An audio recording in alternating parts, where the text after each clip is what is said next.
दोस्तों स्टडी 91 के YouTube channel में आप सभी का बहुत बहुत स्वागत है। और आज दोस्तों हम लोग इंडियन ज्योग्राफी की क्लास को अटेंड करने जा रहे हैं, जिसमें आज हमारा लेक्चर है लेक्चर नंबर 65। जी हाँ दोस्तों, इसके पहले कुल 64 लेक्चर आपको दिए जा चुके हैं, जिसमें इंडियन ज्योग्राफी को बहुत डिटेल से पढ़ाया गया। दोस्तों हम लोग बात कर रहे थे भारत में उद्योग यानी इंडस्ट्री का जो हमारा चैप्टर उसके बारे में बातचीत किया जा रहा था, जिसमें मैंने पहले ही आपको सबसे पहले इंडस्ट्री के बारे में बताया। पहला लेक्चर हमारा केवल इंडस्ट्री पे बेस्ड था। दूसरे लेक्चर में दोस्तों हमने लौह और इस्पात उद्योगों के बारे में चर्चा किया। तीसरे में जो है एल्युमिनियम उद्योग हो गए, कॉपर इंडस्ट्री हो गया, जिंक इंडस्ट्री हो गई, ठीक है, इन सभी के बारे में चर्चा किया गया। चौथे वाले पार्ट में आएगा तो हम लोगों ने चर्चा किया सूती वस्त्र उद्योग यानी जो टेक्सटाइल इंडस्ट्री है उसके बारे में चर्चा किया गया। और आज दोस्तों मैं एक साथ आपको 3-4 इंडस्ट्रियों के बारे में पढ़ाने वाला हूं। जैसा कि आपने सुना होगा जूट या पटसन उद्योग के बारे में। दोस्तों जूट की बात करूं तो जूट के उत्पादन में पहला स्थान किसका है? पश्चिम बंगाल का है। यानी यहां पर हम पढ़ेंगे ये पूरी की पूरी इसकी जो फैक्ट्री है या जो उद्योग है उसका जो केंद्र है वो बंगाल रहा है, ठीक है। इसको याद रखेगा। आगे मैं अभी और भी अच्छे से बातचीत करने वाले हैं। उसके अलावा दोस्तों हम लोग सूती वस्त्र उद्योग के बारे में पढ़ चुके थे। मुझे लगा कि आपको रेशम वस्त्र उद्योग के बारे में बताना चाहिए, ठीक है, तो ये वाला पढ़ेंगे टॉपिक। उसके बाद ऊनी वस्त्र उद्योग है, ठीक है, उसके बारे में भी पढ़ा जाएगा। और कालीन उद्योग जो भारत में है उसके बारे में भी पढ़ा जाएगा। देखिए उद्योग का जो चैप्टर है काफी बड़ा चैप्टर है।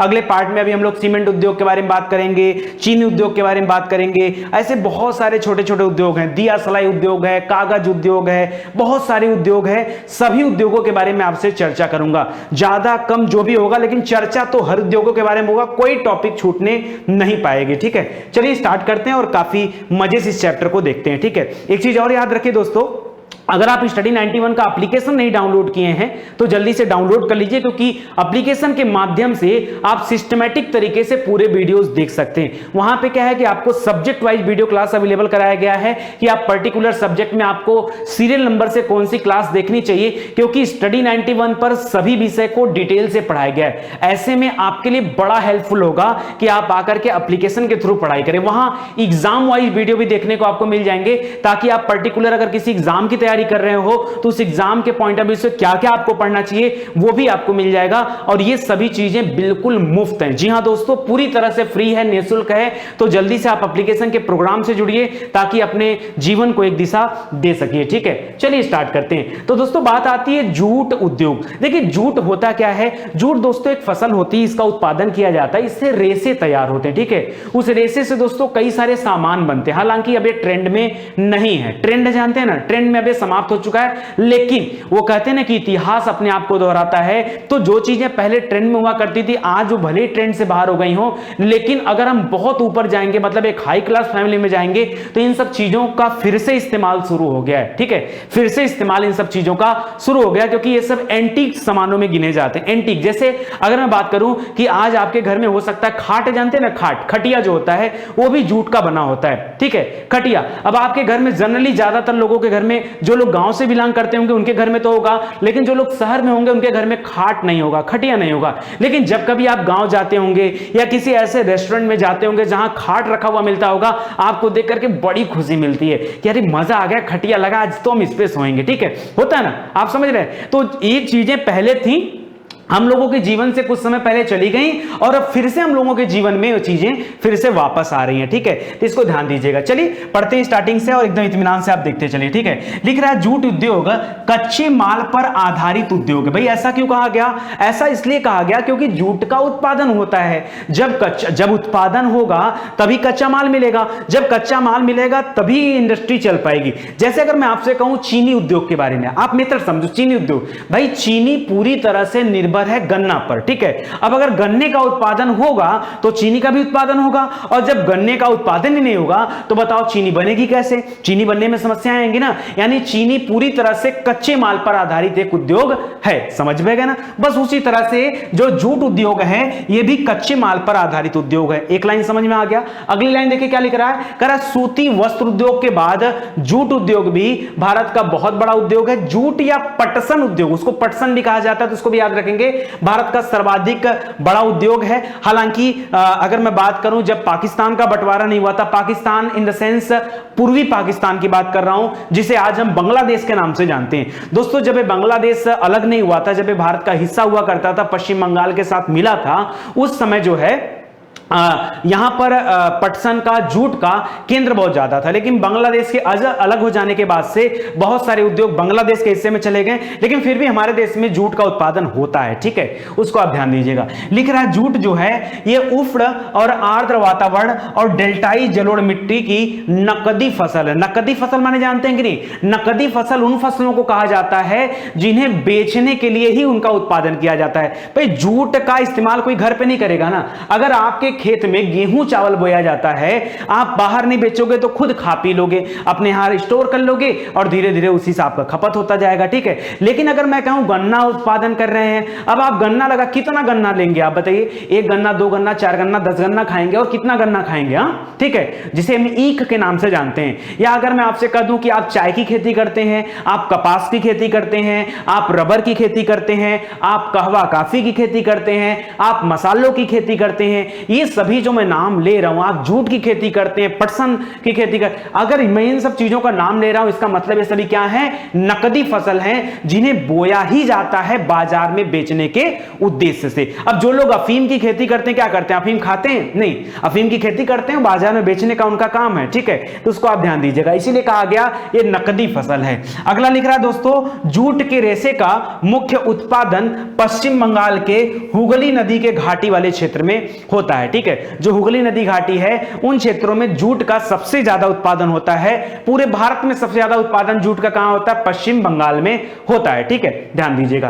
कह रहा है इससे पश्चिम बंगाल की लगभग 64 लाख परिवार प्रत्यक्ष या अप्रत्यक्ष रूप से इस उद्योग से या फिर इस व्यवसाय से या फिर इसके कृषि क्षेत्रों से जुड़े हुए हैं। ठीक है, तो काफी लोगों को रोजगार मिला हुआ है। यह मैं 64 लाख परिवारों की बात कर रहा हूं। एक परिवार में अगर 5 लोग रहते हैं, अगर एक का जो है आंकड़ा लिया जाए तो आप सोचिए 60 लाख परिवारों में 6 25 30 यानी 3 करोड़ लगभग हो जाएंगे। तो आप समझ लीजिए कितना ज्यादा लोग हो जाएंगे। ठीक है, तो समझिए कह रहा है इसे जो है, इसे माने जूट को, इसको गोल्डन फाइबर ऑफ बंगाल कहा जाता है। क्या कहा जाता है? जिस तरह से कपास को सफेद सोना कहा जाता है, उसी तरह से जूट को गोल्डन फाइबर ऑफ बंगाल का नाम दिया जाता है। तो इसको भी आप याद रखेगा, परीक्षा में आपसे एक लाइन में पूछ सकता है। आगे दे रहा दोस्तों, ध्यान से देखिएगा जरा, आगे लिख रहा है यह उद्योग निर्यात पर आधारित था। इसका एक्सपोर्ट खूब किया जाता है। ठीक है, इसको बाहर खूब भेजा जाता है। ठीक है, ये क्यों? एक और भी कारण है, क्योंकि ये बंगाल में जो कलकत्ता बंदरगाह है वो इसके निकट में है, तो इसको एक्सपोर्ट करने में ज्यादा आसानी होती है। कह रहा है जिसके कारण इसने शीघ्र ही बड़ी तेजी से उन्नति की। पटसन उद्योग का सबसे अधिक संकेंद्रण पश्चिम बंगाल में पाया जाता है। वर्तमान समय में हुगली औद्योगिक पेटी, यानी जो हुगली नदी घाटी है वहां के औद्योगिक पेटी बांसबेरिया से लेकर के बिरलापुर तक के क्षेत्र में ये जूट के कारखाने क्या है? फैले हुए हैं। कह रहा भारत में जूट का पहला कारखाना जॉर्ज ऑकलैंड द्वारा 1855 ईस्वी में, कितने में? 1855 ईस्वी में, उस समय लॉर्ड किसका? डलहौजी का समय चल रहा था। अब उसके बाद ठीक बाद जो है वो कैनिंग आने वाला था। ठीक है, तो अभी तो डलहौजी है तो उसको याद रखेगा। ठीक है, तो ये समय था 1855 में, जो कि वर्तमान में कोलकाता के समीप एक जगह है जिसका नाम है रिसरा। कौन सा जगह है? रिसरा नामक स्थान पे हुआ था, उसको याद रखेगा। 1855 में पहला जूट की फैक्ट्री डाली गई थी। ठीक है, इसको ध्यान दीजिएगा। आगे लिख रहा है यह उद्योग सर्वाधिक प्रभावित होने वाला उद्योग है। क्यों? क्योंकि जब पश्चिम बंगाल से बांग्लादेश का विभाजन हुआ या पूर्वी पाकिस्तान का विभाजन हुआ, तो याद रखिए अधिकतर उद्योग भारत में रहे। जबकि अगर मैं जूट उद्योग की बात करूं तो जूट उद्योग वाला जो स्पेशली सेक्टर था, जो गढ़ था एक प्रकार से, वो कहां चला गया? वो संजोग से बांग्लादेश में चला गया। लेकिन ऐसा नहीं कि पश्चिम बंगाल में होता नहीं, होता है लेकिन कंपेरिजन अगर करेंगे तो थोड़ा सा कम। ठीक है, उसको ध्यान दीजिएगा। कह रहा जूट उद्योग के विकास एवं आधुनिकीकरण का कार्य जूट कारपोरेशन ऑफ इंडिया करता करता है, एक निगम बनाया गया है, कारपोरेशन बनाया गया है, ठीक है, जूट कारपोरेशन ऑफ इंडिया, वो क्या करता है, इससे संबंधित नियम कानून तैयार करता है, इस पर नियंत्रण रखता है, ठीक है। कर वर्ष 1971 में जब विभाजन हुआ था बांग्लादेश का, भारतीय जूट निगम की स्थापना की गई, जो कि जूट के आयात निर्यात और जूट के बाजार की देखरेख के लिए, उसके नियंत्रण के लिए कार्य करता है। कर वर्ष 1984 में अंतरराष्ट्रीय जूट संगठन की स्थापना किया गया। अंतरराष्ट्रीय जूट संगठन की स्थापना 1984 में किया गया और इसका मुख्यालय कहां पर है, जहां पे सबसे ज्यादा केंद्र है, कहां पर, ढाका में है, ठीक है, इसका मुख्यालय ढाका पे है, जो इंटरनेशनल वाला है, ठीक है। आगे लिख रहा है 27 अप्रैल 2002 को अंतरराष्ट्रीय जूट संगठन के स्थान पर नाम बदल करके इसका नाम इंटरनेशनल जूट स्टडी ग्रुप क्या रखा गया, इंटरनेशनल जूट स्टडी ग्रुप कर दिया गया, वही मुख्यालय ढाका ही रखा गया, ठीक है, तो याद रखिएगा। आगे देखिए, करा जूट तथा जूट से निर्मित वस्तुओं के उत्पादन में भारत का विश्व में पहला स्थान है। भाई सबसे ज्यादा प्रोडक्शन अगर केंद्र देखा जाए तो भले बांग्लादेश है, लेकिन आज भी जूट में हमारा नाम है। चाहे हम अपने देश में राज्य की बात करें तो भी जो है पश्चिम बंगाल का नाम है। अगर हम जूट में पूरे विश्व में देशों के बीच में नाम लें तो देश में पहला नाम आता है भारत का। लेकिन याद रखिएगा जूट से निर्मित सामान बनाने में, ठीक है, बड़ा हमारा भारत जो है माहिर है। करा भारत विश्व का दूसरा सबसे बड़ा निर्यातकर्ता देश भी है, ठीक है। करा इससे बांग्लादेश से प्रतिस्पर्धा करना पड़ता है, क्योंकि भाई वो भी हमारे कंपटीटर हैं, तो करना पड़ता है। अब देश में जूट विनिर्माण के निर्यात की वस्तुओं की मात्रा लगातार घट रही है, क्योंकि जब से कागज, प्लास्टिक और तमाम चीजें आ गई हैं, तब से उन्हीं वस्तुओं की बनी हुई चीजों को जो है लोग पसंद करते हैं, ठीक है, जो कागज से बने होते हैं, थर्माकोल से बने होते हैं, प्लास्टिक के बने होते हैं। तो कहीं ना कहीं कंपटीशन में हम पीछे जा रहे हैं, लेकिन फिर से एक समय आ रहा है, ठीक है, उसको आप ध्यान दीजिएगा। पश्चिम बंगाल में 80% से अधिक तथा आंध्र प्रदेश में 10% जूट का सामान तैयार किया जाता है। शेष जूट का सामान थोड़ा बहुत और भी होता है, जैसे बिहार में है, थोड़ा बहुत उत्तर प्रदेश, मध्य प्रदेश, आसपास के राज्यों में भी थोड़ा बहुत जूट का उत्पादन किया जाता है और जूट से बनी हुई चीजों को तैयार किया जाता है। इतनी बातें समझ में आ गई। देखिए परीक्षा में कभी आप इसलिए मत पढ़ा करिए कि परीक्षा में आपसे पूछा क्या जाता है। आपको इंडियन ज्योग्राफी पढ़ना है, आप मेहनत से मन लगाकर इंडियन ज्योग्राफी को पढ़िए, ठीक है। अब आगे परीक्षा में एग्जामिनर को जो भी पूछना होगा पूछेगा, आप हर एक प्रश्नों का उत्तर दे पाएंगे, लेकिन आपका फर्ज बनता है कि कम से कम एक बार इन सभी चीजों की स्टडी कर ली जाए, ठीक है। आगे बढ़ते हैं दोस्तों, और मोटी मोटा 2-3 बातें बताता हूं आपको मैं। कुछ जगह पर, कुछ राज्य हैं जहां पर कुछ स्पेशल जगह हैं जहां पर जूट से संबंधित उद्योग लगे हुए हैं। जैसे अगर मैं बात करूं दोस्तों, अब देखिए पश्चिम बंगाल की तो बात ही मत करिए, क्योंकि पूरा का पूरा पश्चिम बंगाल ही जूट के कारखानों से भरा पड़ा है, ठीक है, तो उसका नाम ही मत लीजिए। देखिए यहां दे रहा है ना, करा टीटागढ़ है, जगदल है, हावड़ा है, बजबज है, भ्रदेश्वर है, रिसरा है, बाली है, श्रीरामपुर है, श्यामनगर है, तमाम जगह है, तो इसका नाम आपको विशेषकर याद रखने की जरूरत नहीं। लेकिन उसके अलावा जैसे कहा गया 10% जूट के सामान का निर्माण आंध्र प्रदेश करता है, तो आंध्र प्रदेश में इलूरू, गुंटूर और बोम्बिली जगह है। उसी तरीके से उत्तर प्रदेश में कानपुर है, गोरखपुर है, गोरखपुर में सहजनवा है जहां जूट के कारखाने हैं, ठीक है। बिहार में कटिहार है, समस्तीपुर है, दरभंगा है। जो लोग इन क्षेत्रों से बिलोंग करते होंगे जरा बताएंगे कि वहां जूट की क्या कंडीशन है, ठीक है। आगे लिख रहा है दोस्तों, छत्तीसगढ़ है, छत्तीसगढ़ में रायगढ़ जो है जूट के सामानों का प्रमुख केंद्र है, ठीक है, तो इसको भी याद रखेंगे। तो ये मोटी मोटा आपको इतनी बातें याद रखनी है, ठीक है। चलिए अब आगे बढ़ते हैं दोस्तों, और भारत में रेशम उद्योग के बारे में पढ़ते हैं। रेशम उद्योग के बारे में क्या जानते हैं? वैसे आप 2-3 बातें जानते हैं। भाई रेशम कीट पालन के बारे में सर हमने सुना है, सर रेशम कीट पालन को सेरीकल्चर कहा जाता है, और कोकुन के वृक्ष पर ये पाए जाते हैं और इनके लार्वा से रेशम तैयार किया जाता है। रेशम बड़ा मलमली कपड़ा होता है, बड़ा अच्छा कपड़ा होता है। ये मोटी मोटा इतनी बातें हैं जो आप जानते हो। और अब पढ़ते हैं जो मैं आपको बताना चाहता हूं, या कम से कम जो आपको जानना चाहिए, ठीक है। तो आपको पता है, कहानी छोटी सी बताऊंगा। भारत रेशम और मलमल में एक समय में इतना आगे था कि कहा जाता था, ऐसे मेरे दादाजी बताते थे, अगर आप अपने बुजुर्गों से पूछेंगे तो सकता हो बताएं, कहा जाता था कि भारत का रेशम और मलमल ये पूरे दुनिया में फेमस था। रेशम की अगर एक साड़ी हुई करती थी, और उस साड़ी को बोल्ट जानते हैं ना, नट बोल्ट का नाम सुने ना, एक छोटे से बोल्ट में अगर साड़ी के एक हिस्से को डाला जाए तो पूरी साड़ी इस नट से बाहर निकल जाती थी। आप समझ सकते हैं, आज आप एक रुमाल निकालने की कोशिश करिए, हो सकता है रुमाल फंस जाए। वैसे रुमाल छोटा होता निकल जाए। आप घर में एक चद्दर निकालने की कोशिश करिए, देखिए चद्दर उसके अंदर से निकल पाता नहीं, निकल पाएगा। लेकिन ऐसा कहा जाता था कि उस समय के रेशम को एक बोल्ट से, मतलब इतना बड़ा होल है, उस होल से आर से पार निकाल सकते हो, मतलब इतना मुलायम कपड़ा होता था। कहा जाता था दोस्तों कि इतना जो मलमल होता था उसके बारे में कहा जाता था कि उसको चौपट करके, मतलब एक साड़ी जितनी बड़ी उतनी बड़ी चीज को आप अपने जेब में रख सकते हो, अपने जेब में भर के रख सकते हो। हाँ भाई, ये कोई मजाक वाली बात नहीं है। तो भारत का इतना बड़ा नाम था। आज क्या कंडीशन है उसके बारे में देखते हैं। लेकिन आरंभिक समय में भारत में रेशमी वस्त्रों का निर्माण कुटीर उद्योगों के माध्यम से होता, कोई बड़ी फैक्ट्री बड़ी कंपनी पे नहीं काम कर रही, ठीक है। हालांकि अब रेशम वाली साड़ियां बड़ी महंगी हो गई, जब से बनारसी साड़ियों का चलन आया, जब से एक्ट्रेस लोग जो है साड़ियों को पहनना शुरू कर दी, तब से इनका एक चलन आ गया है। अदरवाइज ये सब चीजें मार्केट से बाहर हो चुकी थी। लेकिन जो हस्तकुटीर उद्योग है, आज भी हाथ से बनी हुई साड़ियां वो ज्यादा पसंद की जाती हैं, ठीक है, या जो रेशमी वस्त्र ज्यादा पसंद किए जाते हैं। आधुनिक भारत की पहली रेशम मिल की स्थापना ईस्ट इंडिया कंपनी के द्वारा किया गया था 1832 में हावड़ा में किया गया था। हावड़ा जानते हैं ना, बंगाल में, कलकत्ता में हावड़ा का पुल भी आपने सुना होगा। तो हावड़ा में ईस्ट इंडिया कंपनी ने इस पहली रेशम मिल की स्थापना किया था। भारत में रेशमी वस्त्रों की उत्पादन की एक लंबी परंपरा रही, पुराने समय से चल रहा है, कोई नई बात नहीं है। भारत में रेशम के उत्पादन के क्षेत्र में चीन के बाद विश्व में दूसरा स्थान है। दूसरा सबसे बड़ा उत्पादक देश भी क्या है? भारत है, चीन के बाद, याद रखेंगे। करा रेशम की 5 प्रमुख वाणिज्यिक किस्म है जिनका नाम आप जानते होंगे। एक है मलबरी, ये किस्म है रेशम की। दूसरा है मूंगा, हम लोग मूंगा बड़ा ज्यादा सुनते हैं, मूंगा वाले का नाम, ठीक है। एरी है, ट्रॉपिकल टसर है, ओक है और ओक टसर है, ठीक है, तो इसको याद रखेगा। तो इन सभी का उत्पादन करने वाला भारत एकमात्र देश है जो इतनी वैरायटी का रेशम तैयार करता है, ठीक है, तो याद रखेगा। इसी के साथ जो भारत है ये विश्व का सबसे बड़ा उपभोक्ता देश भी है। क्यों? क्योंकि भारत में रेशम की चीजें आज भी चलन में है, ठीक है, तो याद रखेगा। ज्ञात है कि मूंगा रेशम के उत्पादन में भारत को एकाधिकार प्राप्त है। इसमें दुनिया में और कोई मूंगा रेशम पे काम नहीं करता, केवल भारत करता है, ठीक है। चलिए अब बात आती है सर रेशम होता क्या है, ठीक है।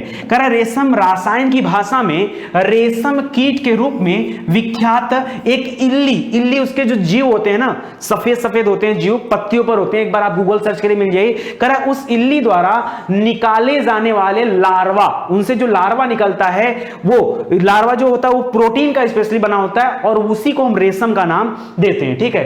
कराए रेशम कीट। अच्छा एक चीज और मैं बता दूं, जैसे मकड़ी देखा ना आपने, मकड़ी को जाला बुनते हुए देखा होगा, जैसे वो जाला बुनते हैं ना, छोटा छोटा जाले में दिखता है ना, ठीक है, वैसे ही रेशम जो होता है वो हमें प्राप्त होता है। तो लिख रहा है रेशम कीट कुछ विशेष खाद्य पौधे पर ही पलते हैं, वो हर वृक्षों पर नहीं पाए जाते, उनके लिए कुछ विशेष वृक्ष होते हैं जिन पर वो पाले जाते हैं। अपने जीवन को बनाए रखने के लिए वो एक सुरक्षा कवच बनाते हैं और सुरक्षा कवच के रूप में कोकून का निर्माण करते हैं, कोकून का, और उसी से जो है रेशम तैयार किया जाता है, ठीक है। एक लंबी प्रक्रिया होती है, तो इसको भी याद रखेंगे। करा व्यावसायिक महत्व के दृष्टिकोण से जो भी 5 तरह के वो बताए गए, इनकी किस्में बताई जाए ना, वो समझिए। जैसे सहतूत, इसको मालबेरी बोलते हैं। सहतूत के वृक्ष पर भी रेशम कीट का पालन किया जाता है। जैसे आपसे पूछा जा रहा है रेशम कीट का पालन कहां होता है, तो आपको पता है खाली सहतूत के वृक्ष पर, लेकिन ऐसा नहीं है, कई तरह के होते हैं। सहतूत हो गया, ओक तसर हो गया, उष्णकटिबंधीय तसर हो गया जिसको ट्रॉपिकल तसर बोलते हैं, मूंगा हो गया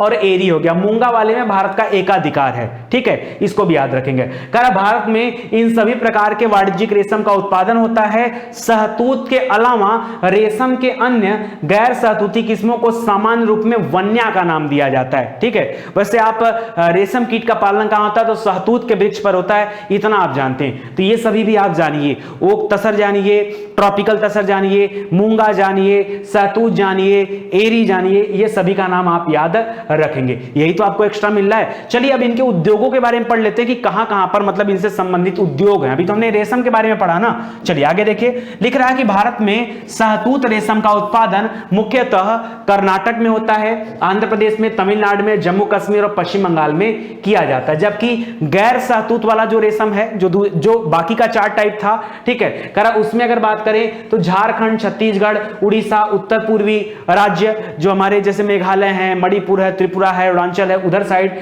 असम वगैरह है, वहां पर भी इनका उत्पादन होता है। कच्चा रेशम बनाने के लिए रेशम के कीटों का पालन सेरीकल्चर या फिर रेशमी कीट का पालन कहा जाता है। भाई ये तो मैं पहले ही आपको बता दिया। रेशम उत्पादन कृषि आधारित एक कुटीर उद्योग है, छोटा उद्योग, लघु और कुटीर उद्योग आप इससे कह सकते हैं, बिल्कुल सही है।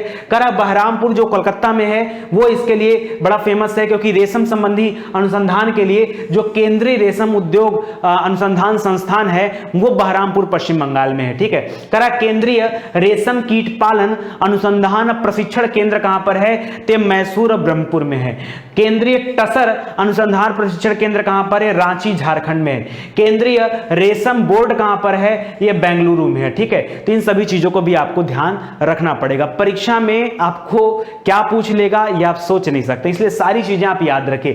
कर भारत में रेशम उद्योग, अगर मैं पर्टिकुलर राज्यों की बात करूं, अभी आपसे कहा गया खास करके जो दक्षिण भारत वाले राज्य हैं वो सहतूत वाले हैं, और बाकी जो पूर्वोत्तर वाले और छत्तीसगढ़, झारखंड, उड़ीसा वाले हैं ये सब क्या है? ये गैर सहतूत वाले हैं। ठीक है, तो सहतूत वालों में देखिए कर्नाटक का नाम दे रहा है। कर्नाटक, ये देश में सर्वाधिक रेशमी धागा जो है वो कर्नाटक में बनाया जाता है। अच्छा, एक चीज और याद रखिए, आप कभी साउथ इंडियन मूवी देखिए, वहां पर आपको रेशमी साड़ियों का एक कल्चर दिखेगा, बढ़िया। हाँ, तो याद रखिए, इसीलिए दोस्तों ज्यादातर इस तरह के जो रेशम कीट पालन होते हैं वो दक्षिण भारत में इसका केंद्र है। ठीक है, तो लिख रहा है कर्नाटक में रेशम बनाने के लिए सहतूती, इसको इंग्लिश में मलबरी बोलते हैं, कराकर सहतूती का प्रयोग किया जाता है। इस सहतूत के वृक्ष पर रेशम कीट का पालन किया जाता है। करा चन्ना पात्रा और मैसूर ये रेशमी उद्योग के लिए प्रमुख केंद्र माने जाते हैं। कर्नाटक में और भी प्रमुख केंद्र जैसे मैसूर है, चन्ना पात्रा है, बेंगलुरु है, बेलगांव, बेंगलुरु में आपका रेशम बोर्ड था। ठीक है, और बेलगांव है,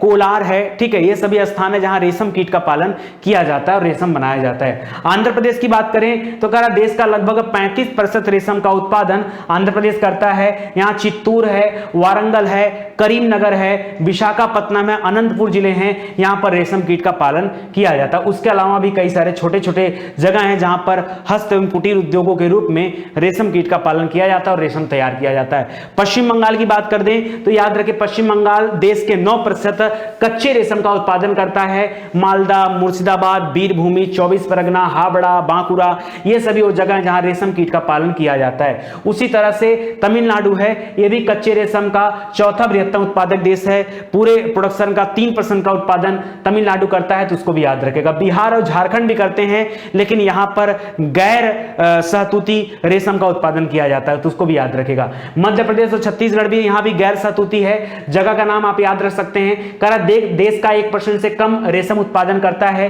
बिहार के बाद दूसरा स्थान है। बिहार को क्यों कहा गया? क्योंकि गैर रेशम वाली श्रेणी में बिहार पहले स्थान पे आ जाता है, झारखंड दूसरे पे आता है, और उसके बाद मतलब झारखंड बिहार एक साथ आ जाते हैं, क्योंकि बाद में झारखंड बिहार से अलग हुआ था। ठीक है, तो याद रखेगा। उसी तरह से मध्य प्रदेश, छत्तीसगढ़ को एक साथ रखा गया है, तो इसको भी याद रखेगा। असम है, असम में भी गैर सहतूती वाले होते हैं, और जम्मू कश्मीर में भी है। ठीक है, तो यहां पर दिया गया है, इसको आप थोड़ा ध्यान दीजिएगा। वैसे इतने अंदर से क्वेश्चन पूछा नहीं जाता, इसलिए मैं आपको बहुत ज्यादा डिस्ट्रैक्ट नहीं करना चाहता हूं। ठीक है, जितनी बातें बताया हूं, जहां मैं अच्छे से आपको बता रहा हूं, उन चीजों को आप याद रखिए। जो चीजें आपको नहीं याद हो पाती, इसको समझ लीजिए। ठीक है, क्यों? ये अन्य उत्पादक राज्य है। जैसे अगर मैं उत्तर प्रदेश के परिप्रेक्ष्य में बात करूं तो उत्तर प्रदेश में मिर्जापुर है और वाराणसी है। भाई रेशमी साड़ियां कहां प्रसिद्ध हैं? बताइए जरा, कहां प्रसिद्ध हैं? बनारस की साड़ियां फेमस है ना, बनारसी साड़ी कहते हो ना, तो वहां पे रेशमी साड़ियां हैं। तो याद रखिए, यहां भी छोटे मोटे उद्योग हैं और यहां भी है। ठीक है, मिर्जापुर भी बनारस के पास में ही है, तो उसको याद रखेगा।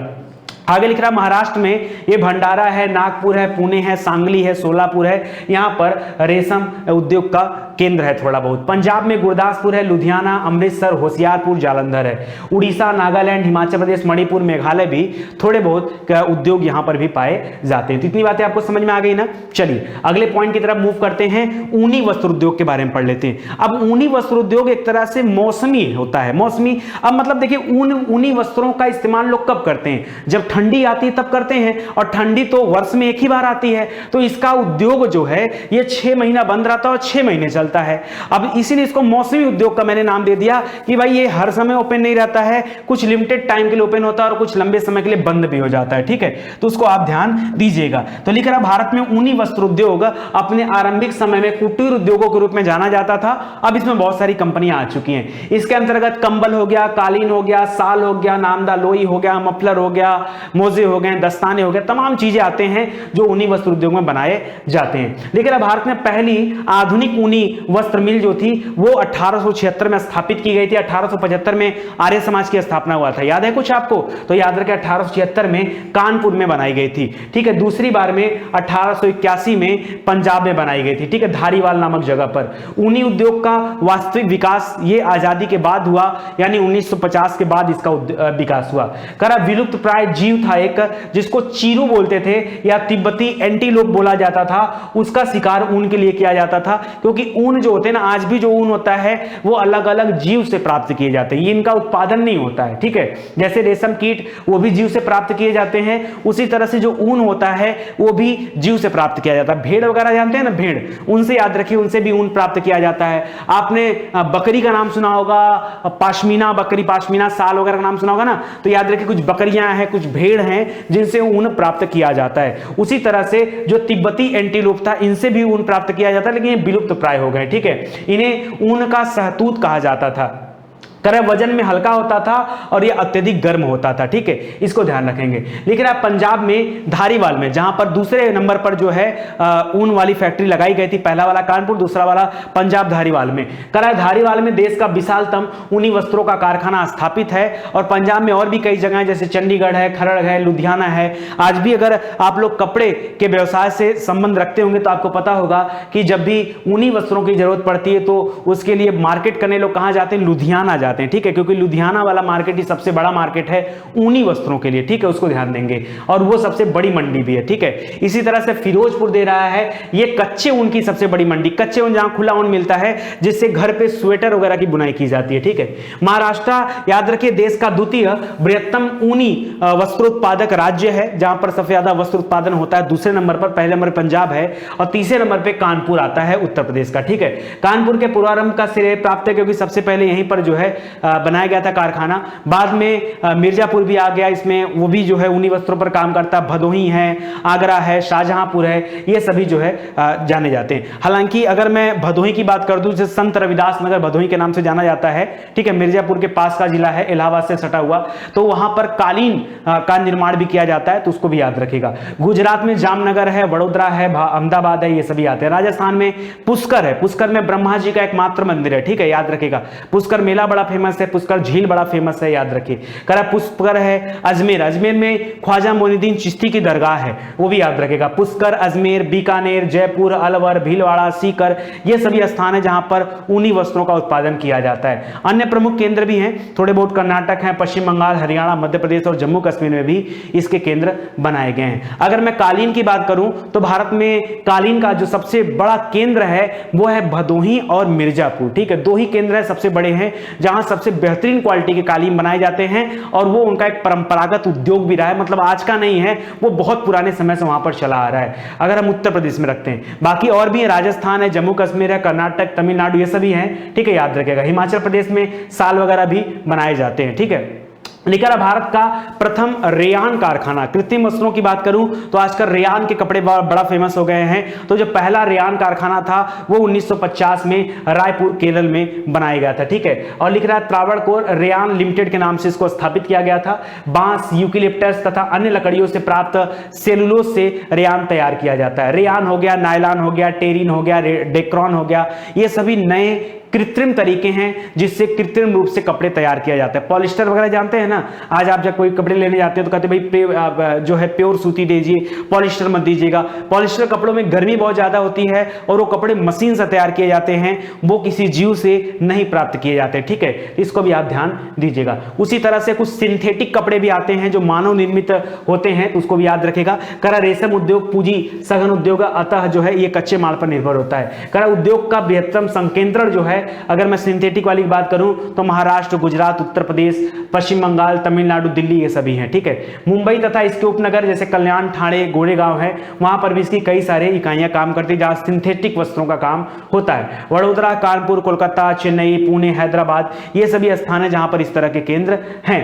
तो इसको याद रखेगा दोस्तों। रेयान उत्पादक जो कुछ इकाइयां जैसे आंध्र प्रदेश में कागज नगर है, गुजरात में उधना एवं जूनागढ़ है, ठीक है, कागज नगर जगह का नाम है, कागज मत समझिएगा।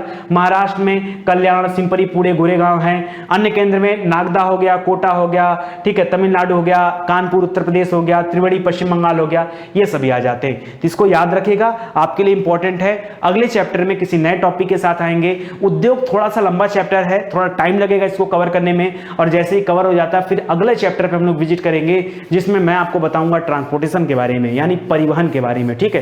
तो आज के लिए बस इतना ही, मिलते हैं अगले लेक्चर में, तब तक के लिए जय हिंद, जय Bharat. Thank you so much दोस्तों। एक बात और याद रखें, हाथ जोड़कर निवेदन आप सभी से से है। अगर वीडियो अच्छा लगता है दोस्तों तो प्लीज वीडियो को शेयर जरूर से करिए, यही हमारी इनकम का एकमात्र साधन है। अगर आप हमारे बारे में नहीं समझेंगे, देखिए और भी चैनल हैं जो हमसे काफी ज्यादा आगे, बहुत आगे हैं, लेकिन आप जरा एक बार कंपेयर करिए कि आपके बेहतर भविष्य के लिए कौन काम कर रहा है। हम हैं, मुझे पता है, मुझे सिस्टमैटिक तरीके से चीजें पढ़ाने की आदत है, और जिस सब्जेक्ट पे स्टडी 91 में जो भी सब्जेक्ट स्टार्ट किया जाता है, जब तक उसे समाप्त नहीं कर लिया जाता डीपली मुझे क्या जरूरत है इतना डीप जाकर के पढ़ाने की, लेकिन हम पढ़ा रहे हैं। ये सारी चीजें अगर कोई व्यक्ति पेड में लॉन्च करता तो सोचो कितने सारे पैसे अर्न करता, लेकिन मेरे साथ मामला थोड़ा चेंज है। मैं सोचता हूं कि नहीं यार, बहुत सारे बच्चे ऐसे हैं जिनके पास पैसे नहीं है, मुझे पता है पैसे सबके पास हैं, पढ़ने के लिए पैसे सबके पास हैं, लेकिन मुझे ऐसा फील होता है कि नहीं, अगर मेरा काम इतने में चल सकता है तो मैं चला रहा हूं काम, ठीक है। तो दोस्तों प्लीज शेयर करिए ताकि ज्यादा से ज्यादा लोग जो है देखें। और एप्लीकेशन है, वेबसाइट है, वहां पर डोनेशन का भी ऑप्शन है। अगर आपको लगता है कि नितिन सर बहुत अच्छा काम करते हैं, हमें सर को डोनेट करना चाहिए, जो भी आपको समझ में आता है, 10, 20, 100, 50, 200, 500, 1000, 2000, 5000, 10000, 20000, जो भी आपको समझ में आता है कि नहीं, नितिन सर को हम अपनी तरफ से हर महीने इतना डोनेशन दे सकते हैं ताकि उनका सिस्टम अच्छे से रन करे, तो दोस्तों आप लोग डोनेट जरूर किया करिए, हाथ जोड़कर निवेदन है, ठीक है। ये आप सभी के लिए व्यवस्थाएं चल रही हैं ताकि ये व्यवस्थाएं आगे भी चलती रहे, और मैं चलाता भी रहूंगा, कोई दिक्कत की बात नहीं है, ठीक है। आप सभी का धन्यवाद, मिलते हैं अगले लेक्चर में, तब तक के लिए जय हिंद, जय भारत।